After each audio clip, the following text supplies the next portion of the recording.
नमस्कार दोस्तों, जय श्री राम, जय श्री कृष्णा, राधे राधे, जय हिंद। दोस्तों, जैसा कि आप लोग अभी देख रहे हो कि उत्तर प्रदेश में शिक्षा व्यवस्था जो अल्पसंख्यक समुदाय है उसकी शिक्षा व्यवस्था क्या चल रही है, कैसी चल रही है, उनके पाठ्यक्रम में क्या पढ़ाया जा रहा है और कितने मदरसे मान्यता प्राप्त हैं, कितने मदरसे अवैध रूप से चल रहे हैं, कितने मदरसे जो हैं वो भारतीय शिक्षा पद्धति के अनुसार चल रहे हैं। इसकी जानकारी के लिए उत्तर प्रदेश के माननीय योगी आदित्यनाथ जो मुख्यमंत्री जी हैं, उन्होंने आदेश दिया है जितने प्रशासनिक सेवा में बैठे हुए आला अधिकारी, डीएम, एसडीएम, बीडीओ, इन सभी को जिम्मेदारी सौंपी है कि आप सब हमें रिपोर्ट तैयार करके दें कि उत्तर प्रदेश में जो मदरसा है वहाँ क्या चल रहा है और कितने मदरसे हैं और कितने अवैध हैं, कितने मान्यता प्राप्त हैं और वहाँ पर शिक्षा व्यवस्था किस तरह से चल रही है। तो सबसे बड़ी बात तो ये है कि अभी तक जो भी चलता रहा भारत में, भारत के राज्य उत्तर प्रदेश में ठीक है, लेकिन अभी जो है योगी आदित्यनाथ दोबारा सीएम जो बने हैं वो देश में हो रही देश विरोधी गतिविधियों को रोकने, सुरक्षा व्यवस्था को मजबूत बनाने के लिए बहुत सारे कदम उठाए जा रहे हैं। मदरसा पद्धति बहुत पुरानी है, किसी को कोई ऐतराज़ नहीं होना चाहिए उस पर, ना ही सरकार को कोई ऐतराज़ है, ना ही किसी बहुसंख्यक समाज को मदरसा पर ऐतराज़ है। लेकिन दोस्तों, बात जब सुरक्षा व्यवस्था की और देश की आंतरिक सुरक्षा व्यवस्था की आती है तो बहुत सवाल खड़े हो जाते हैं। हमारे देश में इस्लामिक कट्टरपंथियों का जो गैंग है वो बहुत एक्टिव है, थोड़ा बहुत एक्टिव नहीं है, बहुत ज़्यादा एक्टिव है। भारत में आए दिन लव जिहाद के केस आ रहे हैं और कंटिन्यू आ रहे हैं, लगातार आ रहे हैं। हर देश के हर प्रदेश से लव जिहाद के केस आ रहे हैं।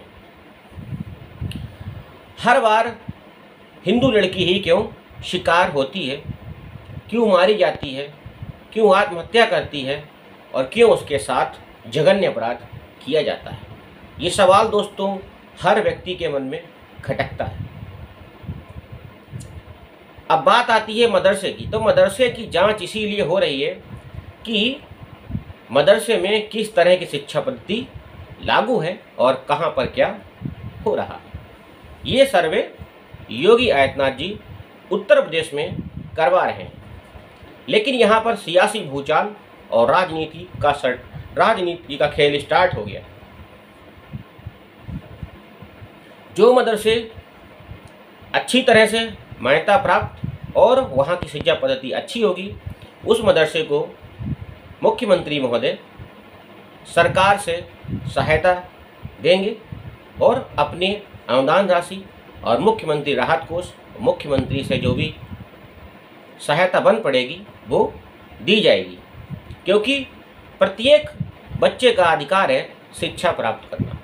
हमारे संवैधानिक और संविधान के अनुसार प्रत्येक बच्चे को शिक्षा का अधिकार प्राप्त है कि आप अपनी शिक्षा को किसी भी तरीके से सुचारू रूप से चला सकते हैं और कोई भी शिक्षा ग्रहण कर सकते हैं।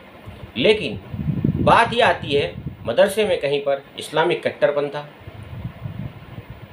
कट्टरता और कट्टरपंथियों के द्वारा कहीं कुछ ऐसी आतंकी साजिशें, कहीं इस्लामिक कट्टरपंथियों के द्वारा कुछ देश विरोधी ताकतें जो उसको मदरसों को चला रही हैं, कहीं ऐसा तो नहीं हो रहा है।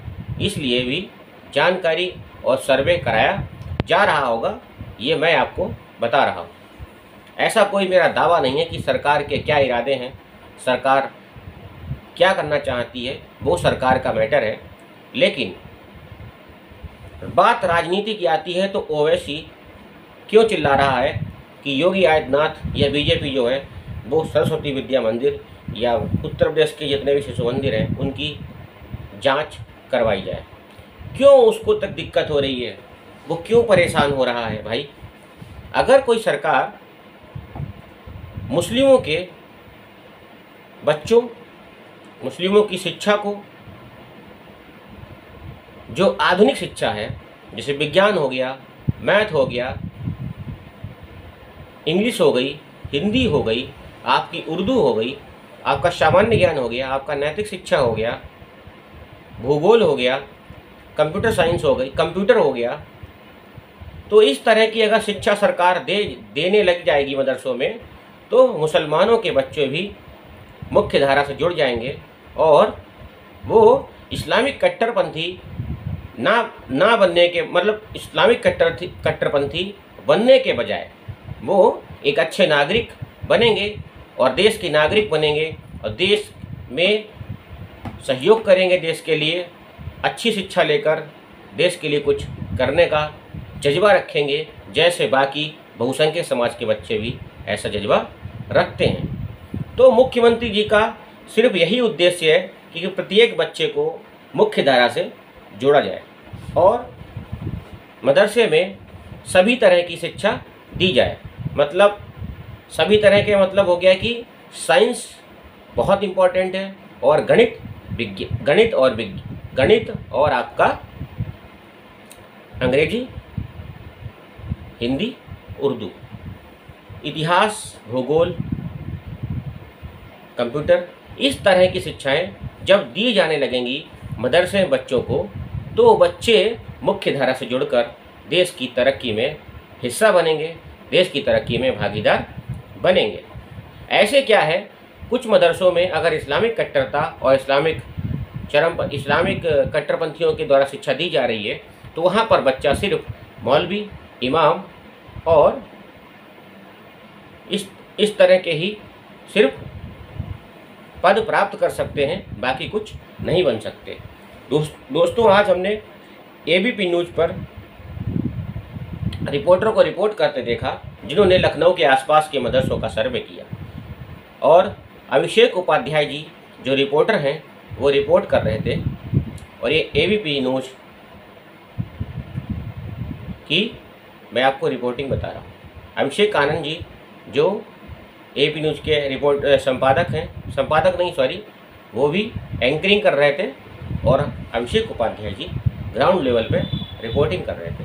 तो वहाँ पर मैंने भी देखा न्यूज़ में कि वहाँ पर जो शिक्षा पद्धति है बहुत ही बेहद घटिया थी और वहाँ पर एक बच्चा किताब में पढ़ रहा था कि अल्लाह ने दुनिया बनाई, अल्लाह ने पहाड़ बनाया, अल्लाह ने ये बनाया, अल्लाह ने हमको बनाया, अल्लाह ने आकाश बनाया, अल्लाह ने धरती को चपटी बनाया, अल्लाह ने इंसान बनाया, अल्लाह ने औरत बनाई, अल्लाह ने सूर्य बनाया, अल्लाह ने चंद्रमा बनाया, अल्लाह ने पेड़ बताए, अल्लाह ने फल बनाए, अल्लाह ने भोजन दिया, अल्लाह ने छत दी, अल्लाह ने ज़मीन दी, अल्लाह ने खेत दिए, अल्लाह ने फसल दी। इस तरह से वो बच्ची उस किताब में लिखी हुई लाइनों को पढ़ रहा था। जिस किसी को मेरी बात छोटी लगती है तो वो एबीपी न्यूज़ पे आज की ग्राउंड रिपोर्ट देख ले और अभिषेक आनंद के साथ घंटी बजाओ में मैंने ये रिपोर्टिंग देखी। दोस्तों, मैं हैरान रह गया और वहाँ पर जो रिपोर्टर थे उन्होंने बच्चे से पूछा कि भारत के उत्तर प्रदेश के मुख्यमंत्री कौन है, तो बोला मोदी। जब उससे पूछा कि आप कौन से प्रदेश में रहते हैं तो उसने पूछा हिंदुस्तान में। जब उससे पूछा कि रैट माने क्या होता है उसको नहीं पता, उसको गोट माने नहीं पता, बहुत सारी चीज़ें उसको नहीं पता थी और वो तीसरी चौथी का बच्चा था। दोस्तों, अब आप सोच सकते हो कि कितनी बेहद घटिया शिक्षा पद्धति मदरसे में चल रही है।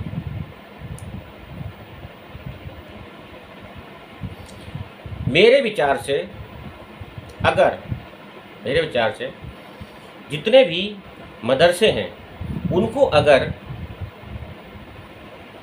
पूरी तरह से जो शिक्षा पद्धति आपकी सरकारी स्कूलों में प्राथमिक विद्यालय और माध्यमिक विद्यालय में चल रही है, वही सारी किताबें, वही बुक्स वहाँ पर अगर पढ़ाई जाने लगे और वही सारे सब्जेक्ट्स को अगर वहाँ पे ऐड कर दिया जाए तो सभी मुस्लिम बच्चों की शिक्षा बहुत ही अच्छी हो जाएगी और मुस्लिम बच्चे भी तरक्की करेंगे, आगे बढ़ेंगे और देश की तरक्की में भागीदार बनेंगे। अभी तक जो क्या है, मदरसों में ज़्यादातर इस्लामिक शिक्षा दी जाती है। इस्लामिक शिक्षा से वो सिर्फ इमाम, मौलवी वगैरह बन सकते हैं, मुफ्ती बन सकते हैं, मौलाना बन सकते हैं, धर्मगुरु बन सकते हैं। लेकिन अगर वो साइंस पढ़ेंगे तो वो साइंटिस्ट बन सकते हैं, वो इंजीनियर बन सकते हैं। अगर वो रसायन शास्त्र पढ़ेंगे, रसायन विज्ञान पढ़ेंगे तो वो रासायनिक वैज्ञानिक बन जाएंगे। और अगर फिजिक्स पढ़ेंगे तो वो साइंटिस्ट बनेंगे। अगर वो इंग्लिश पढ़ेंगे तो बहुत बड़े प्रोफेसर बन सकते हैं, इंग्लिश के बहुत कुछ बन सकते हैं और देश दुनिया में नाम रोशन कर सकते हैं। अगर वो बिजनेस की पढ़ाई करते हैं तो बहुत बड़ा एम्पायर खड़ा कर सकते हैं, बिजनेसमैन बन सकते हैं, एंटरप्रेन्योर बन सकते हैं, अपना स्टार्टअप खोल सकते हैं। तो मैथ पढ़ेंगे तो बहुत अच्छे टीचर बन सकते हैं, कुछ भी बन सकते हैं दोस्तों। अगर वो साइंस पढ़ेंगे, बायोलॉजी पढ़ेंगे तो वो चिकित्सा विभाग में जा सकते हैं, डॉक्टर बन सकते हैं, नर्स बन सकती हैं, लड़कियाँ एएनएम बन सकती हैं। तो दोस्तों बात यहाँ पर ये आती है कि जब उनको मुख्य धारा से जोड़ दिया जाएगा, जितने भी इस्लाम को मानने वाले हैं, ये जो मुस्लिम बच्चे हैं जो मदरसे में पढ़ाई करते हैं, उनके लिए योगी सरकार बहुत अच्छा काम करने जा रही है। और मदरसों का जब सर्वे हो जाएगा तो सरकार के पास आंकड़ा होगा कि कौन सा मदरसा मान्यता प्राप्त है, किस मदरसे को वो सहायता प्रदान करें, और मदरसे की जो हालात हैं वो भी अच्छे हो जाएंगे। क्योंकि दोस्तों कोई भी स्कूल कॉलेज प्रबंधन होता है वो जब तक सिस्टम के नज़र में नहीं रहता तब तक वो बेकार ही रहता है। जब सिस्टम की नज़र में उस पर रहेगी, सरकार की नज़र रहेगी, तो वो अच्छा बनेगा और उसमें सुधार भी किया जाएगा जो भी खामियां होंगी। तो सरकार जो भी है अपना अच्छा काम कर रही है, लेकिन ओवैसी विरोध कर रहा है इस बात का और वो योगी को निशाने पे ले रहा है। योगी जी के लिए वो कह रहा है कि आप शिशु मंदिर की जांच करवाइए। अरे भाई, शिशु मंदिर की जांच तुम कर लो, शिशु मंदिर की जांच ओवैसी तुम कर लो, विद्या मंदिर की जांच ओवैसी खुद कर ले। क्योंकि मैं भी विद्या मंदिर में पढ़ा हुआ हूँ, शिशु मंदिर में पढ़ा हुआ हूँ दोस्तों। वहाँ पर तो बचपन से पहली क्लास से शिशु क्लास से, जो आजकल कॉन्वेंट में जिसको नर्सरी कहते हैं, वही शिशु मंदिर में शिशु क्लास होती है। वहाँ पर दोस्तों शिशु क्लास से ही 10 सब्जेक्ट पढ़ाए जाते हैं और 10 सब्जेक्ट में सबसे पहला सब्जेक्ट होता है नैतिक शिक्षा का, दूसरा होता है सामान्य ज्ञान का, तीसरा होता है आपका हिंदी का, चौथा होता है अंग्रेजी का, पांचवा होता है मैथ का, छठा होता है इतिहास का, सातवां होता है भूगोल का, आठवां होता है आपका विज्ञान का, नवां होता है आपका शारीरिक शिक्षा का और 10वां होता है दोस्तों खेल कूद और क्रीड़ा का। 10 सब्जेक्ट पढ़ाए जाते थे हमको। सोचिए, हमको कभी नहीं पढ़ाया गया कि गीता पढ़ लो, आप महाभारत पढ़ लो, रामायण पढ़ लो, ऐसा कुछ नहीं पढ़ाया गया। लेकिन हाँ, इतिहास में रामायण महाभारत के कुछ अंश हमें पढ़ाए जाते हैं वहाँ पर। तो दोस्तों जब इतनी अच्छी शिक्षा शिशु मंदिर विद्या मंदिर में दी जा रही है तो हम तो कह रहे हैं ओवैसी अपने बच्चे को भी वहाँ पर एडमिशन करा दे और जाकर शिशु मंदिर और विद्या मंदिर की जांच करवा ले, उसको अगर तकलीफ़ हो रही है तो। बाकी राजनीति करने को तो लोग करते रहते हैं, लेकिन जो उत्तर प्रदेश में अभी हो रहा है बिल्कुल सही हो रहा है। योगी आदित्यनाथ जी मदरसों की जब तक सर्वे नहीं करा पाएंगे तब तक उनको पता नहीं चलेगा कि कितने मदरसे उत्तर प्रदेश में अवैध रूप से चल रहे हैं, कितने मान्यता प्राप्त हैं और कहाँ कहाँ पर कितने कट्टरपंथी किस तरह से शिक्षा के नाम पर बच्चों को बरगला रहे हैं और इस्लामिक कट्टरता से उनका ब्रेन वॉश किया जा रहा है। तो वही सब कुछ सरकार की नज़र में है और बच्चों को बर्बाद होने से बचाने के लिए सरकार ये कदम उठा रही है। मुफ्ती, मौलाना, मौलवी, जो भी लोग हैं, इमाम हैं, इन लोगों का काम क्या है? बस जितने भी बच्चे मुस्लिम हैं उनको गुलाम बनाए रखो और इनको पढ़ने मत दो। और दोस्तों, देश में अगर सबसे ज़्यादा बुरा हाल आज की डेट में है वो मुसलमानों का है। भारत देश में इतना सब कुछ सरकार ने मुसलमानों के लिए किया, लेकिन इन कट्टरपंथियों, जिहादियों ने और मुल्ला मौलानाओं ने मुसलमान को पढ़ने ही नहीं दिया। अगर आप आंकड़ा उठा के देखें तो SC ST से बुरा हाल मुसलमानों का है। 90% एजुकेशन, 90% अनपढ़ गवार लोग मुस्लिम समाज में हैं, क्योंकि मुस्लिमों में अपर कास्ट में खान, पठान, सैयद, अंसारी, हुसैनी, ये लोग ही ज़्यादातर पढ़ाई करते हैं। बाकी कोई पढ़ाई करना ही नहीं चाहता और वो लोग इन्हें करने भी नहीं देते हैं, गुलाम बना के रख रहे हैं। बिल्कुल उनको सिर्फ इस्लामिक कट्टरपंथ और 5 वक्त का नमाजी बनाया जा रहा है, लेकिन शिक्षा से दूर किया जा रहा है।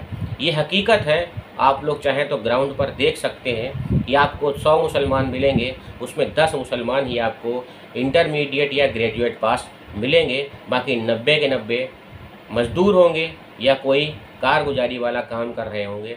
कवाड़ी यहाँ, दर्जी यहाँ, पंचर वाले यहाँ, पेंटर यहाँ, मजदूर यहाँ, मिस्त्री यहाँ, कारपेंटर यहाँ। अच्छी बात है, लेकिन आप कोई भी काम करिए, बुरी बात नहीं है, लेकिन एजुकेशन बहुत ज़रूरी है। आप इंटरमीडिएट या ग्रेजुएट करने के बाद भी कोई भी अच्छा कार्य कर सकते हैं, कोई रोज़गार कर सकते हैं, कोई व्यापार कर सकते हैं। ऐसा नहीं है कि आप बिना पढ़ाई के मतलब एजुकेशन ना लें। एजुकेशन बहुत ज़रूरी है। एजुकेशन का मतलब सिर्फ और सिर्फ नौकरी नहीं होता, और शिक्षा का माध्यम भी कोई नौकरी नहीं होता। शिक्षा का उद्देश्य भी नौकरी नहीं होना चाहिए, और शिक्षा का उद्देश्य और आपके हुनर और काबिलियत का उद्देश्य सिर्फ और सिर्फ आपकी सक्सेस और आपका स्टार बनकर चमकना, यही आपका उद्देश्य होता है। तो देश में 70 साल 75 साल जो भी हो गए हैं, मुसलमानों की तस्वीर नहीं बदल पाई है। कुछ मुसलमान हैं जो अपर कास्ट में आते हैं, मैंने आपको बताया, खान, पठान, सैयद, अंसारी, ये सारे लोग, हुसैनी, ये सारे लोग ज़्यादातर पढ़ाई लिखाई भी करते हैं और अपने बच्चों को आगे बढ़ाते हैं और तरक्की के लिए भी आगे ले आते हैं। लेकिन तो नीची जात के जो मुसलमान हैं, मुसलमानों भी जब में बहुत सारी जातियां हैं, मुसलमानों में जो नीची जात के मुसलमान हैं उनको ये लोग पढ़ने ही नहीं देते। मुल्ला, मौलाना, मुफ्ती, इमाम, ये सब लोग क्या होता है, इनको इस्लामिक गुड़ खिलाते हैं, इस्लामिक चरस पिलाते हैं, और इतनी ज़्यादा चरस पिला देते हैं कि ये लोग पूरी तरह से मजहब में खो जाते हैं और इनके जुबान पर अल्लाह और मजहब के अलावा कुछ भी नहीं होता। ये कट्टरपंथियों का हुजूम है जो इन बच्चों की ज़िंदगी खराब कर रहे हैं। वरना कोई पढ़ा लिखा बच्चा ईंट पत्थर नहीं फेंकेगा, ईंट पत्थर नहीं फेंकेगा, और वो अपने कार्य में व्यस्त रहेगा, अपनी लाइफ को चमकाने में व्यस्त रहेगा। दोस्तों, तो मेरा बस आपको ये बताना था कि मदरसों के सर्वे को बिल्कुल गलत नहीं कहना चाहिए, मदरसे के सर्वे को बिल्कुल नहीं विरोध करना चाहिए। और ओवैसी एक बेवकूफ़ इंसान है जो उसका विरोध कर रहा है। ओवैसी, अगर यूपी में मदरसे का सर्वे हो जाएगा तो मुस्लिमों की शिक्षा पद्धति में बहुत सुधार आएगा। इस बात को मैं बहुत दूर से देख रहा हूँ। मदरसे का सर्वे होते ही योगी सरकार या उत्तर प्रदेश सरकार जो भी है वो इस पर एक्शन लेगी और मुस्लिमों के लिए बहुत कुछ करेगी। शिक्षा पद्धति को नया बनाएगी, आधुनिकता में लाएगी, मॉडर्न बनाएगी, और इसलिए मुस्लिमों का विकास होगा। मुस्लिमों के बच्चे भी हर टाइप के बच्चों की तरह, जो बहुसंख्यक के बच्चे हैं, कॉन्वेंट हो गया, पब्लिक हो गया, इस तरह से जो पढ़ते हैं बच्चे, उनके साथ वो भी जुड़ जाएंगे और अच्छी शिक्षा प्राप्त कर पाएंगे और अपनी ज़िंदगी में नए नए कारनामे कर पाएंगे। आप मजहब की शिक्षा लेने के साथ साथ ये शिक्षा जरूर लीजिए, ताकि आप इतने अंधे मत बने ताकि आपको मुफ्ती, मौलाना, मुल्ला जो भी है, मौलवी, कादरी, वो आपको भड़का दे और आप ईंट पत्थर उठा के किसी भी व्यक्ति पर फेंकने लगें, किसी के मकान पर फेंकें, गाड़ी फूंकें, पुलिस वालों को मारें, ये इतनी अकल आपको आ जाएगी दोस्तों।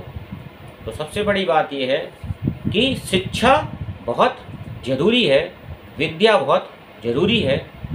शिक्षा से ही देश बदलेगा, समाज बदलेगा।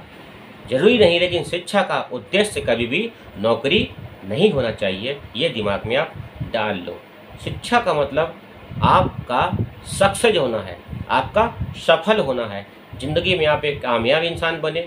ज़रूरी नहीं आप अरबपति बन जाएं, करोड़पति बन जाएं, लेकिन अपनी लाइफ में कुछ कर लें, अचीवमेंट कर लें, ताकि आपका लाइफ में कुछ वैल्यू बन सके दोस्तों, समाज में आपकी पहचान बन सके, आप एक बढ़िया पढ़े लिखे इंसान बने और चीज़ों को समझें और किसी के बातों में बरगलाएं ना ही किसी के बरगलाने पर ऊट पटांग हरकत करें।